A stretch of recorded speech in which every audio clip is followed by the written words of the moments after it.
Hello and welcome to the 1 Year On series. We're on day 25 and today we're talking about the inner child.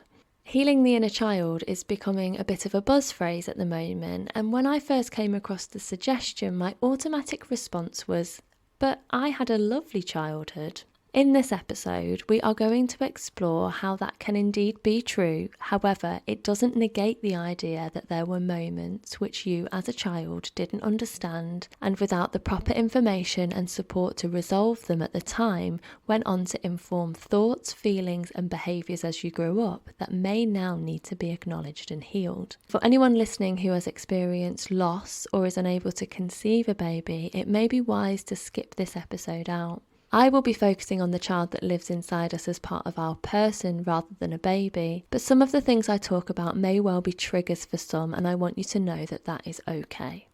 The prompt for this episode is simply a photograph I have saved on my camera roll from this day of me and my daughter embarking on our homeschooling journey.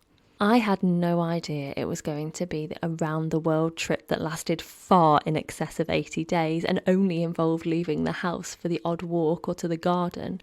But ignorance was bliss, and I was full of oomph for our homeschool experience. I always loved to learn. My daughter was still in her first year of school, so the focus was very much on creativity and play, and I was so welcoming of the distraction. That isn't to say we didn't take it slow. I certainly have a quality over quantity philosophy when it comes to homeschooling, because short periods of high engagement were far more effective in creating positivity around what was very new ground, and I was treading into it in a very delicate, pregnant and heartbroken state. Becoming a mother was not something I had ever planned to do. When I was young, I had big dreams and even bigger ambitions, and I still do. But travelling the world was very high on my agenda. I love people, I love everything about them, the good, the bad and the ugly. It all fascinates me, and the capacity for humans to change their entire life, their outlook and even their belief system in a single moment is quite a feat, and one that no other creature on this planet seems to do, not consciously anyway. Not to say one day, right, I'm packing up all my stuff and I'm going to the other side of the world. Or, today I have decided I am going to quit my job, sell my house and dedicate my life to a religion, charity or surfing. And all of that comes down to having the choice. I wanted to visit as many places and meet as many people as I could, so that I too could challenge my own ideas and grow as I discovered new customs, new behaviours, new ways of thinking and new beliefs. I thought that having children would keep me rooted in one place and tie me to a location and a lifestyle which didn't honour my truest self. And so it just wasn't part of my vision. But I was naive, because I was under the impression that I was in fact in control of my own destiny. I deeply believe that our universe is conscious and presents you with all the moments you need to thrive in life. I also deeply believe that we have free will. I believe that we are co-creating our life with this consciousness, and maybe it is God, maybe it's our soul or a guardian angel or maybe a diva, but whatever it is has shown up for me in my life time and time again, and having children has been one of those times.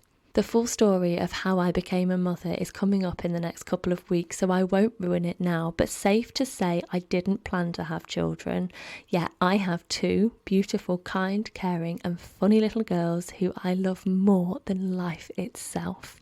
Because I didn't plan on becoming a parent, I hadn't given a lot of thought to what it would be like. I didn't think about what kind of parent I would be, and I didn't have any expectations. My approach to parenting is very much one of facing each challenge as it comes in. For me, each moment on the journey as a mother presents a new opportunity to learn a new topic or for growth, and a chance to look at the situation from a new perspective, and then through the eyes of a child. And so even though my own parents had been happy, shown me lots of love and provided for me in a way that was really quite privileged, on this day 1 year ago I felt broken, confused and hurt, and I didn't know how to deal with those emotions. So I chose to approach this as I did my parenting and drop the expectations and face these challenges as I would with my own daughter. I needed to listen to myself, and I needed to know that my feelings were valid. I needed to say all of the things that I wished my parents had told me when I was struggling with these emotions as a child, and I needed to tell myself over and over and over again that this wasn't my fault.